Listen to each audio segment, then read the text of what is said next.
Hello hi everyone, welcome back to my channel. इथे मी garlic bread करत होते, अगदी 3-4च ब्रेड होते, त्याचेच करत होते। म्हटलं काहीतरी नवीन। सो लसूण आहे ना तेलामध्ये थोडेसे तळून घ्यायचे, थोडासा ब्राउनिश कलर येईपर्यंत। नंतर कोथिंबीर घेतली, थोडीफार कोथिंबीर, एक मिरची टाकली, कारण का पिल्लूला पण द्यायचं होतं, त्याच्यामुळे जास्त स्पायसी नको हवे होतं मला। आणि थोडं बटर टाकायचं, बटरची क्वांटिटी आहे ना थोडीशी जास्तच घ्यायची। आणि मी अर्धा क्यूब चीज टाकलं। चीज तुम्ही टाकू शकता, आयदर नाही टाकू शकता, कारण का चीज आपल्याला वरतून पण टाकायचं। त्याच्यामुळे मी थोडंसं अर्धी क्यूब आहे ना चीजचे टाकले। त्याच्यामध्ये ऑर्गॅनो टाकायचं, तुम्हाला चिली फ्लेक्स हवे तर चिली फ्लेक्स पण तुम्ही ॲड करू शकता। मी नाही केलं, फक्त ऑर्गॅनो केलं। सो हे मिक्सरला चांगलं ग्राइंड करून घ्यायचं अशा पद्धतीने। आणि माझ्याकडनं एक मिस्टेक झाली, आधी मला ते जे गार्लिक ब्रेडचं मी सॉस केलेलं ना ते ब्रेडला लावून नंतर शेलो फ्राय करायला होतं, पण मी आधी ब्रेड शेलो फ्राय घेतले। त्याच्याने कसा टाईम जास्त गेला आणि थोडासा ब्रेड आहे ना खालून जळला, पण इट्स ओके, पहिल्यांदा केलेलं त्याच्यामुळे। सो पहिला ब्रेडला लावून घ्यायचं आणि मग नंतर बटर पॅनवरती टाकून अगदी नीट असे शेकवून घ्यायचे। सो ही प्रोसेस थोडीशी उलटी झाली, तुम्ही समजू शकाल काय ते मला बोलायचं ते। सो अशा प्रकारे करायचं आणि इतकं मस्त लागतं ना गार्लिक ब्रेड। तुम्ही म्हणजे कधी ट्राय केला नसेल ना तर करा। इतकी इझी रेसिपी आणि क्विक रेसिपी आहे। आणि जे गार्लिक बटर आपण तयार करतो ना बॅटर, ते खूप टाईम राहतं पण आणि चांगलं राहतं। सो नक्की ट्राय करा, जरासं वेगळं काहीतरी। आणि ना भरपूर क्वांटिटीमध्ये असं लसूण घ्यायचं। माझ्याकडून थोडंसं घेतलं पण ती चव आलेली, पण लसूण भरपूर घेतलं ना की ती जो अरोमा असतो ना लसूणचा तो येतो मस्तपैकी। सो असं मी स्प्रेड करून घेतलं, अगदी चांगलं जाडसर असं स्प्रेड करायचं, नाहीतर मग नुसती ब्रेडची चव लागते आणि जे आहे गार्लिक सॉस त्याची एवढी चव नाही लागणार। त्याच्यामुळे नीट असं मस्तपैकी लेअर द्यायचा, असा थोडासा थिक, आणि मस्तपैकी शेलो फ्राय करून घ्यायचा। थोडासा क्रिस्पीनेस बोलतात ना तसा क्रिस्पीनेस करून घ्यायचा। इतकं टेम्पटिंग लागत होता ना, मी हे फर्स्ट टाइम ट्राय केलं। मी म्हटलं बघूया, करूया, आणि नंतर मग कधीतरी असं शॉर्ट व्हिडिओमध्ये मस्तपैकी असं करूया रेसिपी शेअर असं ठरवलं। म्हणून लसूण पण होते म्हणून म्हटलं करूया। आणि थोडंसं वरून ना चीज टाकायचं। चीज टाकलं की अजून चांगलं वाटतं, आणि वरून तुम्ही चिली फ्लेक्स पण ॲड करू शकता। सेम मी पिल्लूला देणार होती म्हणून नाही केलं। तुम्ही चीज आहे ना कधी अमूलचं ट्राय करा। तुम्ही जर अमूलचं ट्राय केलं नसेल ना तर तुम्ही आहे ना अमूलचं चीज आहे ना ट्राय करा। इतकं मस्त लागतं ना, इतकं सॉफ्ट असतं आणि इतकं क्विक मेल्ट होतं ना, खूप मस्त लागतं। आणि एवढंसं उरलेलं, सो मी हे काढून ठेवलं। हे विचार केलेलं की मी नंतर कधी करेल तेव्हा यूज करेल, पण ते पुढे तुम्हाला सांगते। आणि हे असं जळून गेलं पण काही नाही, पण टेस्टला इतकं अप्रतिम लागत होतं ना, तुम्ही नक्की ट्राय करा। सो नंतर मग मी म्हटलं आता बटाटे पराठे करायचे आहेत, सो ते करायला घेतले। पालक उरलेली भरपूर सारी, मग ती खराब होऊन जाते, सो तिची पेस्ट करून ते पिठामध्ये मळून घेतलं, म्हणजे पालक बटाटा पराठा असं झालं। सो चपाती लाटून घेतली पहिली, नंतर चीज टाकलं, आणि मग बटाट्याचं स्टफिंग असतं ते करून घेतलं। काही लोक बटाटे बॉईल करून त्याच्यामध्ये मसाले वगैरे ॲड करतात, पण दीपकला तसं नाही आवडत। त्याला येल्लो भाजी करून प्रॉपर असं करावं लागतं तरच तो खातो, मग नाहीतर त्याला ते नाही आवडत। कधीतरी करते, क्वचित कधीतरी, म्हणजे भरपूर असं बोलतात ना वर्षातनं 2दा-3दा असंच, नाहीतर मला असंच करावं लागतं। पराठे मला एवढे असे जमत नाही, पण पराठे मला खूप आवडतात। त्याचं स्टफिंग आहे ना सगळं बाहेर येतं का काय माहिती, पण मला स्टफिंग आहे ना खूप आवडतं। असं टिचभर स्टफिंग टाकली ना की ते पराठ्याला चव नाही लागत, त्याच्यामुळे स्टफिंग अगदी भरभरून टाकते मी, जेणेकरून फाटलं तरी एवढं काय वाटत नाही, पण ते स्टफिंग लागलं पाहिजे। सो असे मस्तपैकी पराठे लाटून घेतले। पिल्लूनी पण थोडं गार्लिक ब्रेड खाल्लं, पण ती पराठे खाते, सो तिच्यासाठी मी जेवण पण करणार होते आणि पराठे पण करणार होते। म्हणजे तिचं कधी कधी असं होतं ना की कधी खाईल कधी नाही, उगाच मग मी केलं नाही की मग नंतर काय करू असं होऊन जातं, त्याच्यामुळे मी करून ठेवते। जर खाल्लं तिने पराठे अगदी व्यवस्थित, मग नंतर जेवली नाही, सो ते आहे ते आम्ही उद्या खाऊ असं ठरवलेलं। या हेतूने तिचं पण केलं। जसे जसे पराठे होत होते ना तसं पहिलं मग दीपकला दिलं, आणि मी इथेच गरम गरम उभं राहून खाऊन घेईल म्हटलं, म्हणजे पटकन माझं काम पण होईल आणि सगळा वेळ पण वाचेल। आणि जे गार्लिक ब्रेड उरलेलं ना, गार्लिक ब्रेड सॉस उरलेलं ना, तो मी नंतर विचार केला पराठ्याला लावून बघते कसं लागतंय। सो एका साईडने दोन्ही साईडने नीट शेकवलं, आणि नंतर दोन्ही साईडने नीट शेकवून झालं ना त्याच्यावरती असं स्प्रेड केलं। असा पराठा पण ना इतका खतरनाक लागत होता ना, खूप मस्त लागत होता, काहीतरी युनिक असा लागत होता। नंतर माझ्या डोक्यात ती आयडिया आली, सो म्हटलं चला ट्राय करूया, आणि इतकं मस्त लागलं ना, दीपकला खूप आवडलं हे केलेलं ते। मग सगळं जेवण वगैरे झालं, भांडी वगैरे आवरली, आणि पिल्लूला पटकन आंघोळ घालून घेतली, कारण का पाणी 10 वाजता जातं, त्याच्या आधी मला सगळं आवरायचं होतं। सो तिने पराठे खाल्लेले थोडेफार, मग म्हटलं तिला आहे ते भरवून आंघोळ घालून घेते। सो आंघोळ वगैरे घातली, थोडासा टाईमपास झाला, मग तिचं जेवण आहे ते गरम करायला घेतलं। आज ती दुपारची छोटी तिची झोप आहे ना ती तिच्या टायमिंगच्या पुढे होऊन गेली, त्याच्यामुळे मग तिला लवकर झोप काही येणार नव्हती. सो म्हटलं तिला लेटच भरवलं. आणि तुम्ही बघताय मला किती वेळा तिला एंगेज करावं लागतं, म्हणजे असं तिला एंगेज करावं लागतं तेव्हाच खाते. हात पाठी पुढे किती वेळा मला तुम्ही बघताय, म्हणजे ती इतकी नाटक करते ना. जर डाळ भात असेल ना तर खूप नाटक करते. या व्यतिरिक्त दुसरं काय असेल ना मग ती एकदम स्मूथली खाते, पण डाळ भात वगैरे असं केलं ना की ती नाही एवढं खात. आणि रोज रोज काय करायचं, आणि आपलं असं ती नाही खात एवढं, अजून पण नाही खात, तिखट असं नाही खात. नंतर तिला भरवून वगैरे झालं, मग तिचं म्हणणं होतं की माझ्यासोबत रिंगा रिंगा रोजीच खेळा. ती जबरदस्तीच करते.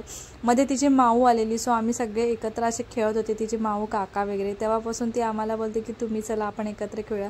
सो ती बघते अशी दीपकला आहे ती उचलून घेते. सो असं खेळलं वगैरे. आणि नंतर आहे ना मध्ये एक ट्रेंड आलेला, मोबाईल तोंडामध्ये पकडून बेबीची रिॲक्शन कॅच करायची गोल गोल फिरवून. ते मी तिच्यासोबत केलेलं, आणि तिला काय माहिती मध्येच काय आठवलं, तिने ते मला करायला लावलं. आधी मला ना समजत नव्हतं की तिला काय बोलायचं काय नाही. ती मला फोन देत होती, मला वाटलं फोन आला आहे तू हॅलो बोल म्हणून फोन देते, म्हणून मी तसं रिॲक्ट केलं. त्याच्यानंतर मला वाटलं की ती बोलते की व्हिडिओ शूटिंगला लाव, मग मी तसं पण ट्राय केलं. तुम्हाला दिसते ती सांगते मला, पण मला कळतच नव्हतं तिला काय म्हणायचं. ती नंतर बोलत होती उचलून घे, सो मला समजत नव्हतं. पण नंतर माझ्या क्लिक झालं, अरे यार हां ही मला हे सांगते. सो म्हणजे लहान मुलांच्या डोक्यात बघा कशा गोष्टी पटकन राहतात, आणि आपल्याला कधी कधी समजत नाही की त्यांना काय बोलायचं आहे ते.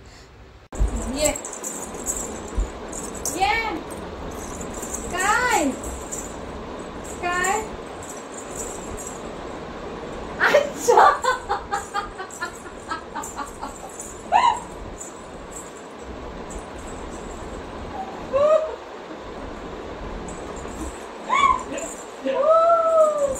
त्या दिवशी व्हिडिओ बनवत होती मी.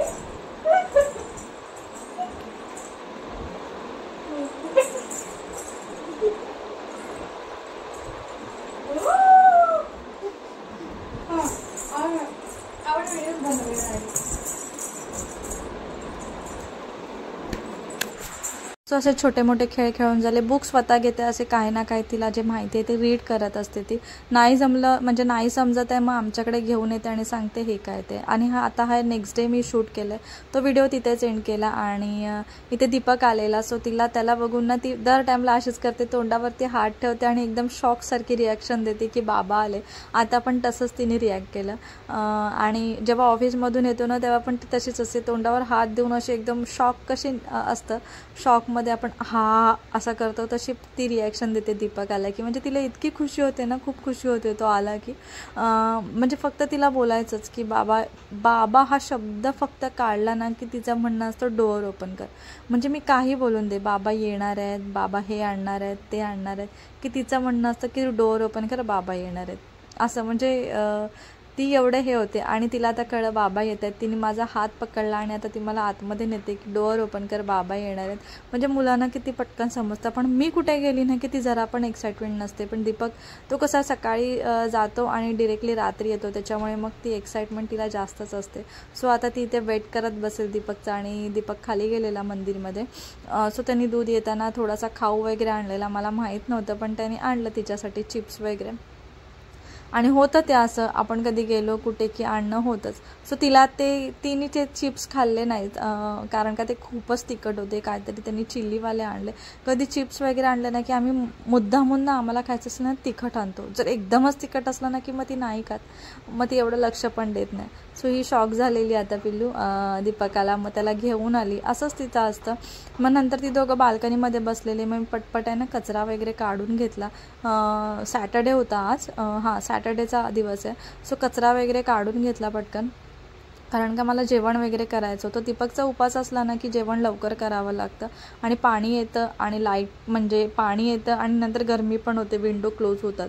सो त्याच्यामुळे मग जेवण डेली आता गरमीमध्ये जेवण लवकरच करते. म्हणजे जेव्हापासून दीपकची डे शिफ्ट चालू झाली तेव्हा जेवण मी ना ऑलमोस्ट 5 वाजता करायला घेते. 5ला करायला घेताना ते कधी कुठे 6:30-7ला जेवण होतं. कारण का तिच्या पाठी नाचा, तिच्या पाठी फिरा, ती काय करते, मध्येच तिला खेळवा, मध्येच तिला ब्रेकफास्ट द्यायच्यामध्ये टाईम जातो. आणि ते दोघं चालू होतं त्यांचं पॅम्परिंग. पिल्लू माझ्याजवळ म्हणजे माझं जरा पण ऐकणार नाही, पण दीपक बोलेल ना ते सगळं ती ऐकते. मला घाबरते, म्हणजे ओरडली ना की घाबरते. आणि दिवसभर आपण घरी असतो त्याच्यामुळे थोडंफार त्यांना ओरडणं वगैरे होतं. मग तिला वाटतं की मम्मीच ओरडते, हे करते ते करते. कारण का कधी कधी त्यांचे टँट्रम्स एवढे हाय असतात ना की आपल्याला पण एकदम इरिटेट होतं की काही गोष्टी त्यांना हव्या असतात पण त्यांना द्यायच्या नसतात, त्या चांगल्या नसतात, तरी पण त्या गोष्टी कराव्या लागतात. मग आपल्याला राग येतो, मग तो राग निघतो आपला. सो माझ्या बाबतीत पण तसंच काहीतरी होतं. मग इथे मी आता जेवण वगैरे करायला घेतलं. कुकर पहिला लावून घेतला डाळ भाताचा, म्हणजे फक्त भाताचाच कुकर लावून घेतला, बाकी कसलं नाही. आणि नंतर इथे मी पनीरची भाजी करणार होती. पनीर शेलो फ्राय केले. पिल्लूला पनीर नुसते पनीरच्या भाजीमध्ये असे नुसते पनीर टाकलेलं नाही आवडत. तिला असं शेलो फ्राय केले ना तरच पनीर आवडतं, नाही तर मग ती पनीरची भाजी खात नाही. सो दोघांची भाजी झाली. पिल्लूची पण भाजी केली, आमची पण भाजी केली. याची रेसिपी मी ऑलरेडी शेअर केली, त्याच्यामुळे मी एवढं काय शेअर करत बसले नाही. नंतर भांडी वगैरे होती ती वॉश करून घेतली. खाली जायचं होतं आम्हाला, त्याच्या आधी सगळं जेवण वगैरे आवरून घेतलं. आणि दीपक, पिल्लू आणि हर्षदीप आलेला. सो ते तिघं खेळत होते. कोण म्हणजे हर्षदीप वगैरे आला, छोटे मुलं आले की थोडं लक्ष ठेवावं लागतं पिल्लूवर. कारण का काय खेळ खेळतात, कसे खेळतात, कुठे चढतात, त्यामुळे ते लक्ष ठेवावं लागतं. इथे ते खेळत होते, गप्पा वगैरे मारत होते. सो तोपर्यंत मी भांडी माझी आवरत होती. आणि आम्हाला आता खाली जायचं होतं. असंच पिल्लूला नेलं नव्हतं, म्हणजे तिला ना सध्या मी खाली नेतच नाही आहे. दिवसात ना बोलते 4-5 दिवसात ना एकदाच असं घेऊन जाते. आधी डेली घेऊन जायची, पण आता नाही घेऊन जात. कारण का ना तिला चॉकलेटची सवय लागली, ती मला मोडायची. त्याच्यामुळे मग मी तिला खाली घेऊनच जात नाही. कधीतरी म्हणजे असं 2 दिवसात ना 3 दिवसात ना असं एकदाच घेऊन जाते. सॅटर्डे संडे डेली जाते, पण वीकडेजमध्ये मी तिला नाही घेऊन जात आता. कारण का ती खूपच हट्टीपणा करायला लागली आहे. तो हट्टीपणा मला बंद करण्यासाठी, त्या गोष्टी विसरवण्यासाठी ना मला तिला नाही घेऊन जायचं आहे खाली. सो मी तिला खाली घेऊन जात नाही सध्या तरी. आणि ती विसरायला लागली हळूहळू. नंतर मग इथे ती बुक घेऊन बसली आणि आता ते ड्रॉ करत बसले. तुम्हाला मी सांगते, पिल्लूला ना सर्कल, त्याच्यामध्ये मी कॅट काढते, कॅटचे आईज, तोंड वगैरे सगळं ती काढते. इवन ती स्टँडिंग लाईन पण काढते. मी तुम्हाला कधीतरी दाखवेल, तिच्या मूडावर डिपेंड असतं. आता बघा इथे तिने सर्कल काढते, त्याच्यामध्ये 2 डोळे काढते, माउथ काढते. म्हणजे तिला मी सांगितले, म्हणजे ती बघते मी काढते तेव्हा मी तिला असे छोटे छोटे ॲनिमल्सचे चित्र काढून दाखवते. कॅट, डॉग, जे आपल्याला रँडमली छोटे छोटे असे माहिती असतात. Elephant, tree, flower, house, car, bus, sheep, goat, monkey, हे चित्र आहेत ना ते मला माहिती आहेत कसे काढतात छोट्या मुलांसाठी. सो ते मी तिला दाखवते. सो ते बघून ना ती खूप खुश होते आणि तिला मज्जा वाटते. सो इथे दीपकला जेवायला वाढलेलं, त्याचा उपास होता त्याच्यामुळे. सो तो जेवला वगैरे. नंतर मग आम्ही खाली गेलो. खालून आल्यानंतर मग पटकन आहे ते गॅस वगैरे धुवून घेतला, सगळं आवरून घेतलं. कारण का मग पाणी गेलं ना की मग मला ना ते टपमध्ये पाणी घ्या आणि मग ते धुवा, ते मला नको वाटतं. सो त्याच्यामुळे पटकन गॅस वगैरे आहे ते धुवून घेतलं. मी पण, माझं पण जेवण झालेलं. सो पटकन आवरून घेतलं. पिल्लूचं बाकी होतं जेवण, कारण का ती लवकर जेवत नाही. आम्ही कसं लवकर जेवून घेतो, पाणी आलं जेवण झालं की लगेच जेवून घेतं. तिचा स्पेसिफिक टाईम असतो, त्या स्पेसिफिक टायमावरच तिला जेवायला देतो. आणि 0 स्क्रीन टाईम घेऊनच पिल्लू जेवते आत्तापर्यंत. सो तिला असं एंगेज करावं लागतं, मग ती जेवून जाते. आणि आज बघा पनीरची भाजी केलेली, थोडी मसालेदार, तर कसं ती स्वतः करते. कारण का नवीन तिला गोष्टी खायला आवडतात, तेच ती नाही खात आणि तिला पण कंटाळा येतो. आणि रोज काय करायचं ना ते पण समजत नाही. सो पनीरची भाजी आवडीने ती खाते. सो आता तुम्ही बघताय, तिला जरा पण हे करावं लागत नाही, ती खाते. नाहीतर मागच्या ह्याच्यामध्ये तुम्ही आधीच्या व्हिडिओमध्ये बघितलं असाल की तिला किती नखरे करून भरवावं लागत होतं. सो इथे तिला पनीरची भाजी आणि भात भरवत होती आणि आवडीने खात होती. ते खाऊन झाल्यानंतर तिचं म्हणणं होतं की सगळ्या बास्केटमधला पसारा काढून दे. सो तिच्या म्हणण्याप्रमाणे सगळा तो पसारा ओतून दिला. तोच आता आम्हाला भरायचा पण होता, पण काय करणार, मुलांच्या हट्टीमुळे काही ना काहीतरी करावं लागतं. सो तिचा हट्टीपणामुळे ते करावं लागलं. आणि मला एक कमेंट आलेली, स्ट्रॉच्या बॉटलनी बाळाला पाणी कसं पाजायचं. सो तुम्हाला एक ट्रिक सांगते. पाण्यामध्ये अशी स्ट्रॉ डीप करायची, वरती असं बोट ठेवायचं आणि त्याच्यानंतर काय होतं की ह्याच्यामध्ये ना बघा तुम्ही पाणी आलेलं आहे, एवढं सारं असं पाणी आलं आहे. ते पाणी आलं ना की ते बाळाच्या आपल्याला तोंडामध्ये देऊन आहे ना, जे पाठी बोट धरलं आहे ते सोडायचे. मग जेणेकरून आहे ना ते इन करतात. इन केलं ना की त्यांना ती सवय लागते, सकिंगची जी सवय आहे ना ती लागून जाते. परत एकदा मी तुम्हाला दाखवते. बोट असं पाठी धरायचं आणि मग त्याच्यामध्ये पाणी येतं आणि बाळाच्या तोंडामध्ये जेव्हा आपण ते पाईप देतो त्याच्यानंतर बाटचा जो बोट आहे तो काढून टाकायचा. मग जेणेकरून त्यांना पाणी ते सक करून घेतात. ही प्रोसेस तुम्ही आहे ना 2-3 दिवस ट्राय करा, तेव्हा त्यांना अशी सवय लागते. पिल्लूला पण मी असंच शिकवलं आणि ते ती पाणी असंच एकदम चांगलं पिते. आता परत एकदा मी तुम्हाला दाखवते. असं पाठी बोट धरायचं, ते काढायचं, असं डीप करायचं, पाठी बोट हे प्रेस करायचं जेणेकरून ते पाणी इन होतं लगेच. सो पाणी इन झालं ना की तुम्ही बघू पण शकता. सो पाणी बघा असं इन होतं आणि नंतर बाळाच्या तोंडामध्ये आपण जेव्हा ती स्ट्रॉ टाकणार ना तेव्हा ते बोट पार्टचं काढायचं, मग त्यांना ते सकिंगची सवय लागते. सो अशी काही ट्रिक आहे, तुम्ही नक्की ट्राय करा. तुम्ही तुमच्या अगदी 1 वर्षाच्या बाळाला पण तुम्ही हे ट्राय करू शकता आणि एकदम इझिली ते शिकून जातात. सो अशी काहीतरी ट्रिक मी यूज केलेली आणि पिल्लूला पाणी म्हणजे स्ट्रॉनी पाणी पियाला भरवलं. काय काय मुलं शिकून जातात, काय काय मुलं नाही शिकून जात. सो ही एक ट्रिक तुम्ही यूज करा. सो चलो बाय.